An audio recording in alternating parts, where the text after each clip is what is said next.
Hello, my name is Dr. Jackalyn, and I'm with DTP-Leadership Group.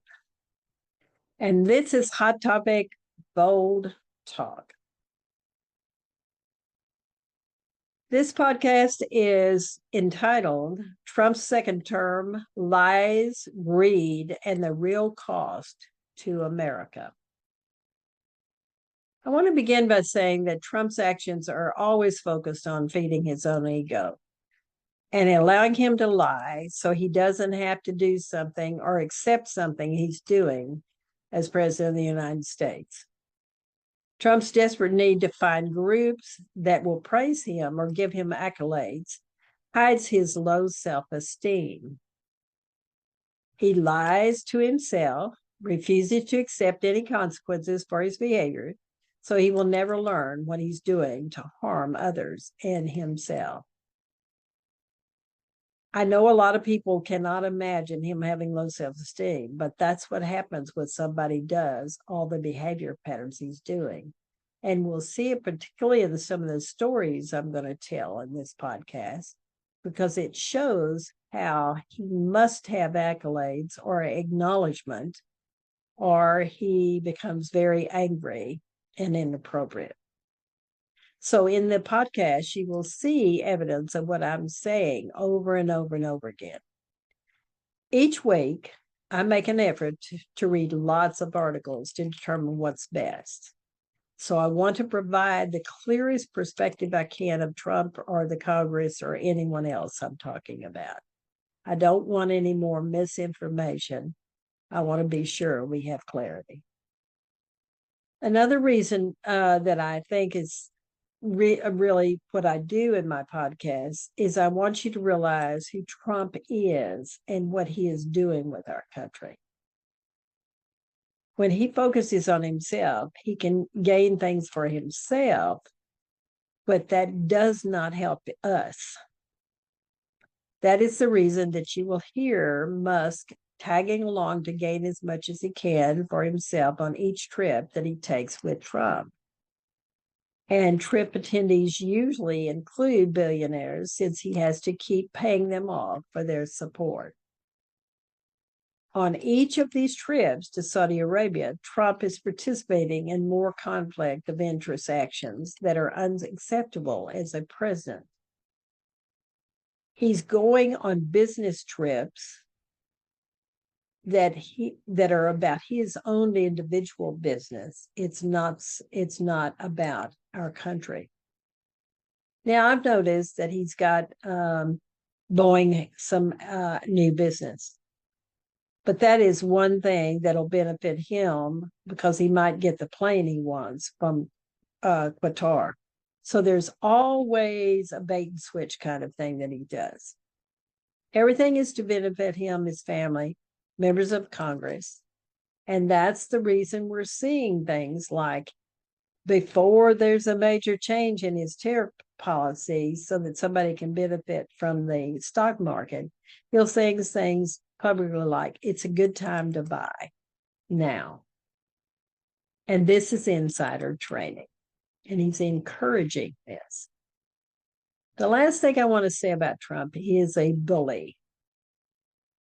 When people act weak or can be manipulated, then you will hear the disdain he has for them. And then we hear how he uses people to meet his own needs. But you will hear his demeaning comments. When he can't bully them, then he has to have some respect for them because they're not going to be maneuvered by him. And I really feel delighted that I get to talk about the China besting Trump and his high tariffs, since they backfired on him. And there's a very clear message. His tariffs are hurting the very people he promised in his campaign he would help. And so I have a description of what he's done, and I think it's important to look at it. Also, he's not saving us money, nor the Republicans saving us money. And you will see some very clear messages about that. So all these actions of creating chaos and insanity in our world. They're not saving us money. Now, let's see how Trump's self-serving actions undermine America's stability. Amber Phillips in the Washington Post has an article on the 5-minute fix, and I want to talk about what all she presents in it. And remember, all my references you will have at the end of this podcast. President Donald Trump spent 4 days in the Middle East this week, visiting these countries that his company has major business deals with, trailed by American billionaires and promising vague investments in the United States, some of which analysts warn could turn the Middle East into a power broker at the expense of America's competitiveness. So here's what happened this week when she's talking about it, and it really was last week. Trump backs down from 145% China tariff. But at 30%, tariffs on Chinese imports are still pretty high. And they threaten to keep trade between the world's 2 largest economic countries to struggle, not to mention the 10% tariffs on the rest of the world. Many analysts thought China was one to stand up with Trump. They gave nothing in return. And some American business owners said they needed even more relief. Trump has declined to really look at how he is producing the possibility of recession with his tariffs. What he does in his little game is he peels off the sky-high tariffs when the economy threatens to implode. So it's all a game. This time, Trump had to back off because the Chinese tariffs were hurting so many people that he had nothing else to do. And he gave that as an excuse. But the real reality is China bested him. There could still be the case that some online shoppers are getting hit with new tariff fees as well. And Walmart has announced that they are struggling and they're going to raise their prices. Now, when Walmart struggles, that means all of the rest of us are going to struggle. And it's very clear to me what's happening. And I hope it's clear to you about his game with tariffs.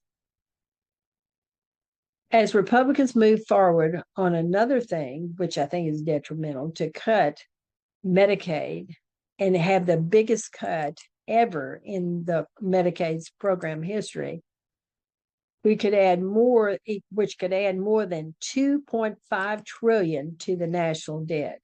So don't ever assume the Republicans are doing anything about the national debt. Republicans contend they're cutting waste and fraud from Medicaid to pay for Trump's unrelated tax cuts. But a government estimate finds that in addition to being expensive, their plan could cost millions of low-income Americans and Americans with disabilities that they will not have health insurance. That's the reason it's going to add $2.5 trillion to the national debt when we have that many people without any health insurance. Another thing that shows Trump and his self-centeredness is Republicans are always trying to cut the federal assistance for goods and climate projects that benefit many Republican districts. And they have no understanding of what the impact will be to cut health care for Americans so billionaires can have tax cuts. This seems pointless to me. Democrats forced Republicans into a 26-hour sleepless marathon vote series this week. Republicans hold the majority in the House, and they're aiming to move the legislation quickly. Republicans hope to vote on their big bill before Memorial Day and send it over to Trump. But I have much more information about this topic. Now, the next topic I'm going to cover in more detail is about Trump choosing to resettle white South Africans in the United States. Now, Trump's reasons for doing this, he says, are accusations that South Africa has a resettlement law that is attempting to address racial inequalities from the country's longtime apartheid rule. What is important to know is there is no land has ever been taken away from white South Africans, and Trump's accusations are baseless because they're accusing the South African government of killing farmers to defend his decision. This is all false. So again, he's making a decision about foreign policy on false information. Also, the Trump administration is doing something that you will find is extremely inappropriate, and it's going to give China even more of an advantage in the world because they've decided they're not going to go to a global summit in South Africa, the Group of 20, which is very important. Another thing you'll find in an article that I provide you is that the Episcopal Church said it would not resettle the South Africans. The head bishop pointed it out that there are many refugees waiting in camps around the world, and some who've worked alongside our military in Iraq and Afghanistan, who are now not being allowed to come in. So they're not going to help. In the article, White House bans U.S. agencies from all work on G20 in South Africa. You're going to see this major mistake. And let me tell you what it is. Inside the Trump administration, officials broadly oppose G20's frequent focus on issues related to climate change, aid for developing countries, LGBTQ rights, and social cohesiveness. But the Trump officials disagree on whether a full boycott is right and whether they're going to this South African summit, because it's going to leave this summit open for Beijing to gain much more power in the world. And there's a comment made by a U.S. official who did it anonymously because he's not authorized to speak, because nobody's authorized to speak unless if Trump allows him to. So we don't have a freedom of speech with our government representatives or government employees. And he says it's going to completely cede the floor to China. Beijing is so well organized at these multilateral engagements, this man said, or person said, I don't know if it's a man or not. This will guarantee they won't have to face us, which basically leaves the Europeans to uphold Western values on their own at this conference if U.S. does not attend. Here's another time where he's doing stuff based on misinformation, and yet there's a major summit that we need representatives to for our country. The last thing I want to mention is the U.S. credit has been downgraded by Moody and two other agencies due to Trump's pushing costly tax cuts for his rich billionaire friends. Even though Trump makes comments related to his losing the tariff war with China is due to taking care of his people, his comments are all a rationalization to explain away his failures with the tariff war.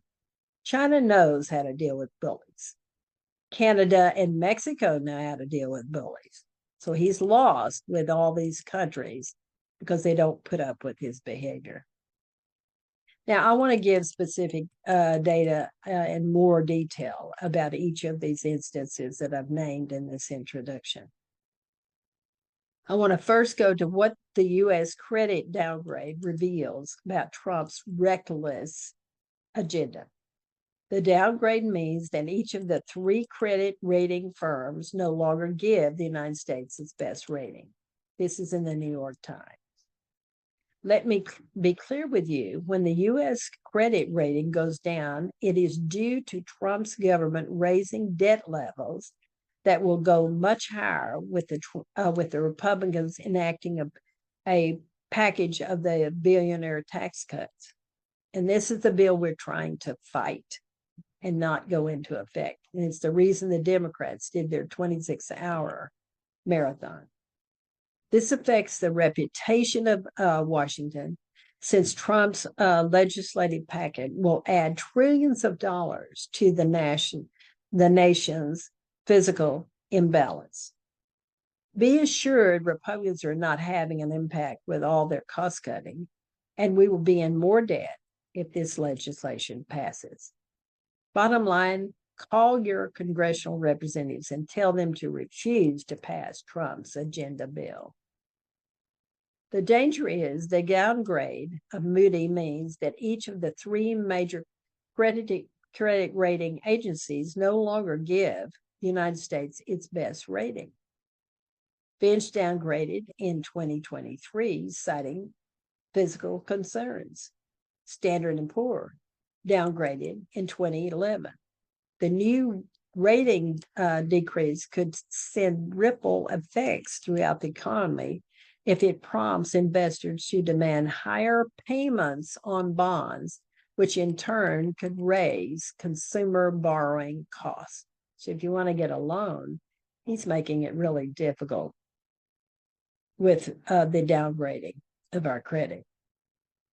Now, successive U.S. administrations and Congress have failed to really reverse the trend of larger annual financial deficits and growing interest. And that's the reason that Moody has done this. Moody specifically referenced to the push to renew the expensive tax cut adopted under Mr. Trump in 2017. A task that Republicans are now struggling with on Capitol Hill. I think it's very important for you to read this article. And I think it's also important for you to call your congressional representatives and say, no, don't vote for his agenda bill, what he calls the big, beautiful bill. I want to talk more about how Trump lost the trade war with China, and how it makes us as Americans pay the price. In the Washington Post, Jeff Stein and Natalie Allison and David Lynch have an article called White House Erases Trump Tariffs After Warning of Harm to Trump's People. The subtitle, though, is The President Has Backtracked Repeatedly on His Tariff policies, creating a whiplash with downsides and few clear benefits so far. Some of the key comments are: China dug in more for a prolonged trade war than some observers expected. White House press secretary has read a statement in the past that China will give in, yet Beijing didn't back down before Washington did. China's $3.2 trillion in foreign currency reserves helped boost its determination to resist what had been listed as bullying on Trump's part. Through various official and non-official channels, Beijing sent the White House a clear message that it wasn't folding and wouldn't negotiate until the most aggressive U.S. tariffs came down. The fallout also highlights just how many obstacles there will be to implementing Trump's tariff vision. In addition to public criticism from the International Longshore and Warehouse Union, the president faces defections from another of other areas of people, such as manufacturers or truckers with plummeting orders and construction firms that are really concerned about the rising costs. So the very people that have supported him are the ones that are going to get hurt. Please know there were pushbacks from CEO heads of companies here, senators, and Trump's polling numbers you know about are disastrous. He can't accept that he's put the economy underwater, and he helped to create it. Another thing I want to talk about is the Democrats deliver a masterclass in resistance and accountability. For 26 hours and 33 failed amendment votes, they taught what resistance really is. This is also in the Washington Post. But it shows us the power of speaking out and using the faces of American citizens to show the grave impact of Trump's legislation or the possibility of it. So here's the story. Democrats on the House Energy and Commerce Committee pounded the panel's Republican majority with 33 amendments, most of which were aimed at stripping the GOP's big, beautiful bill containing politically toxic cuts to Medicaid.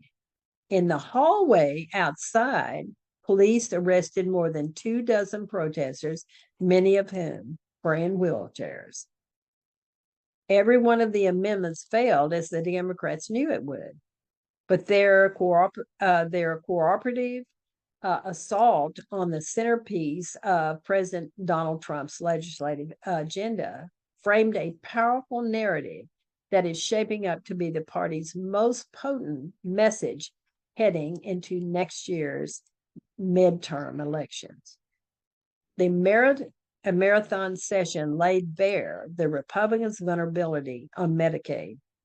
They claim to be rooting out the waste and so forth, but in essence, the bill amounts to a declaration of who should be deemed worthy of health care in America.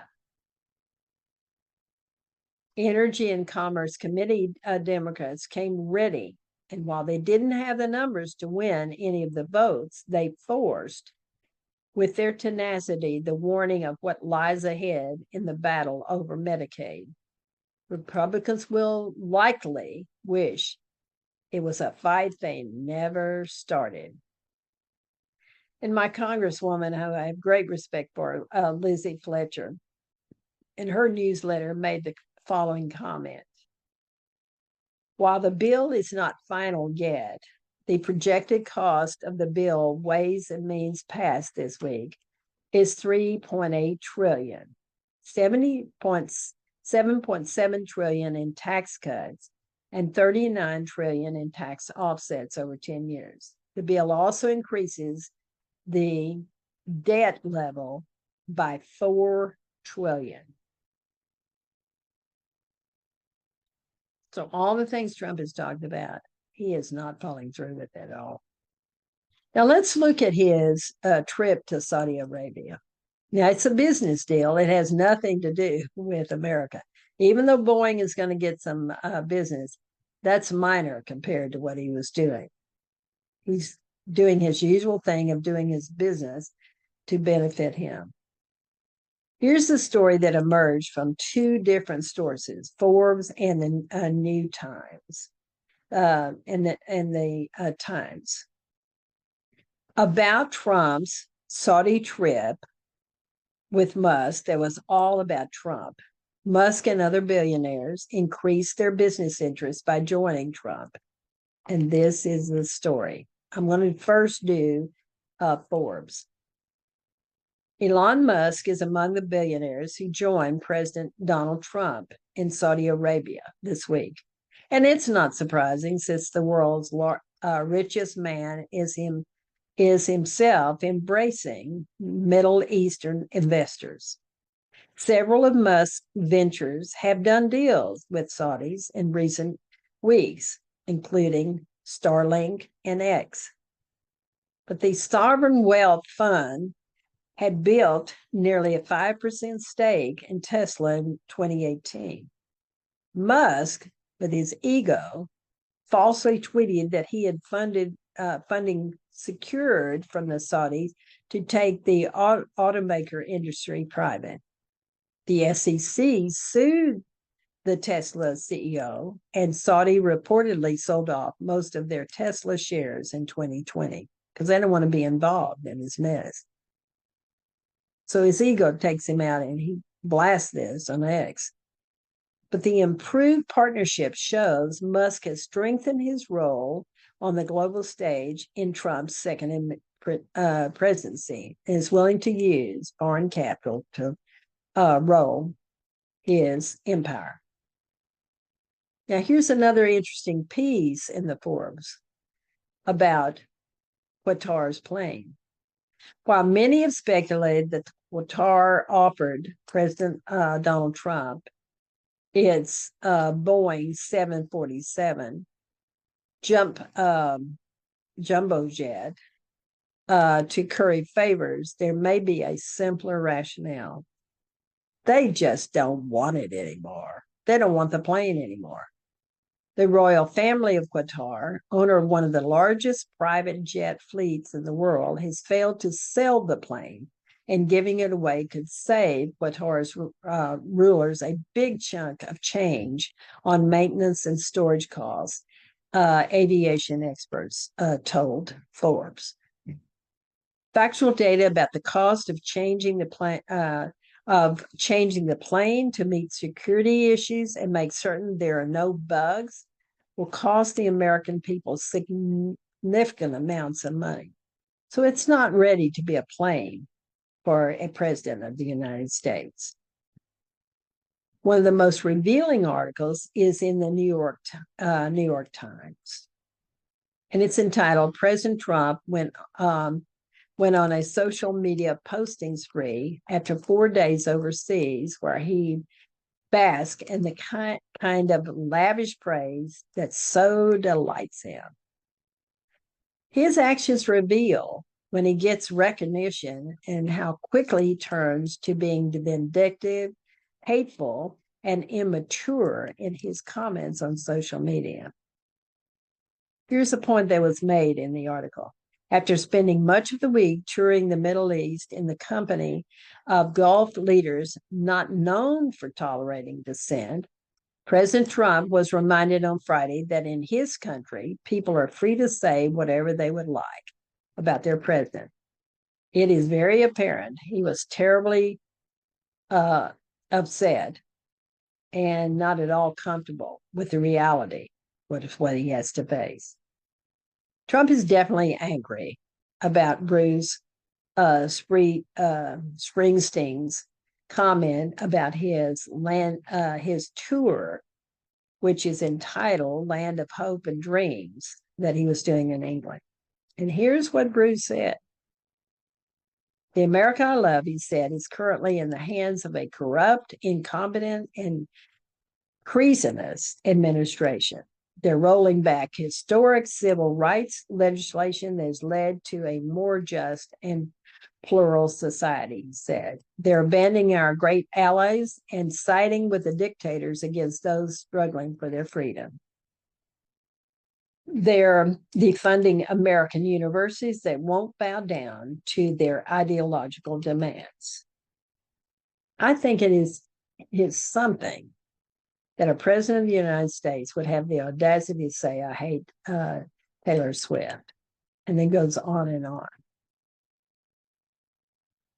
Trump's racist immigration policy is very evident with his favoring white refugees to carry out his far-right agenda. This article in Time magazine is excellent. It's entitled Trump Welcomes Plane Load of White South Africans While Shutting Out Other Refugees. Now, I've described what the Episcopal Church did. They refused to have any involvement with the settlement of these people. One of the most factual and revealing articles about this action by Trump is by a past professional who was in Trump's first administration. She writes under an assumed name so she can protect herself. But her article on white South Africans, refugees of convenience, is very valuable. And I want to tell you what she is saying to us. What is happening right now, she says, with the refugee admission of white South Africans is a betrayal of the entire international refugee system. It is clear racist signal to the far right here and abroad that this second term Trump administration will bend U.S. policy to fit their conspiracies and white grievance narratives. Let's talk about the agenda, because it's not subtle, she says. Elon Musk has tweeted repeatedly about white genocide in South Africa. Far-right influencers have amplified hoaxes about farmers being slaughtered for their skin color. And the Trump administration, once again, is governing based on memes and fringe conspiracies instead of fact or law.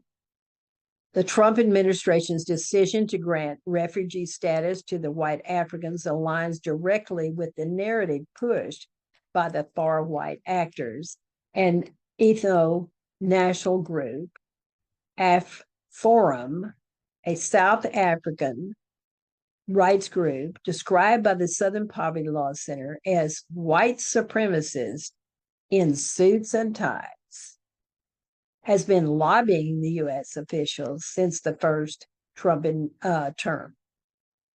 They are portraying Africans as victims of racial persecution. Elon Musk has amplified this through his massive platform. Globally, the refugee system is grounded in international law, and they're totally ignoring it. You must prove a well-founded fear of persecution based on race and religion, nationality, political opinion, or membership in a particular social group. Standards rooted in 1951 Refugee Convention. What we've seen here is not refugee policy. It's apartheid, revisionism, dressed up as with a humanitarian language. This transcends immigration policy. It strikes at the heart of America's values, revealing how quickly taught can we erode, how easily humanitarian systems can be corrupted, and how insidiously fascism is disguised itself as protecting the persecuted.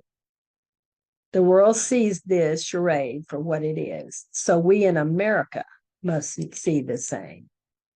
And I think her articles are excellent. You'll see those in the references, and you may want to start listening to her because she knows a lot since she served in Trump's first administration.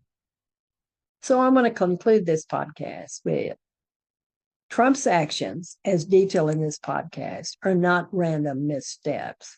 They are part of a consistent pattern of self-promotion, corruption, and cruelty.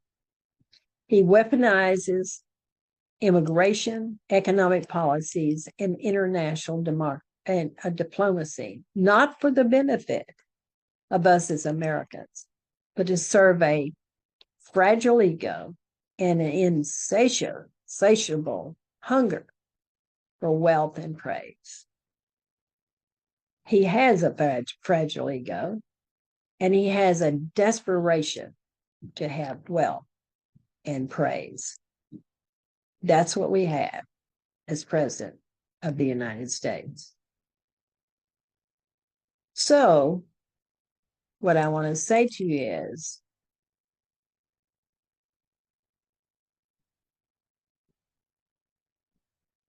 we have to face the fact that he rewards billionaires while punishing everyday Americans.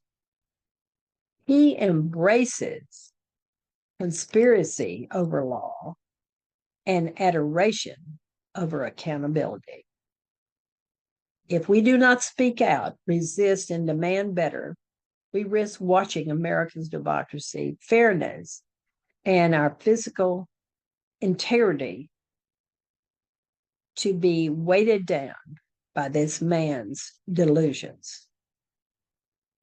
Now, I'm asking you to become aware and call for action with your friends and take action yourself. Thank you so much for listening to me. And I would appreciate it if you really like what I'm doing and know that I'm making every effort to provide you great information. Please give $5 to Patreon. That will support me in my efforts. Thank you.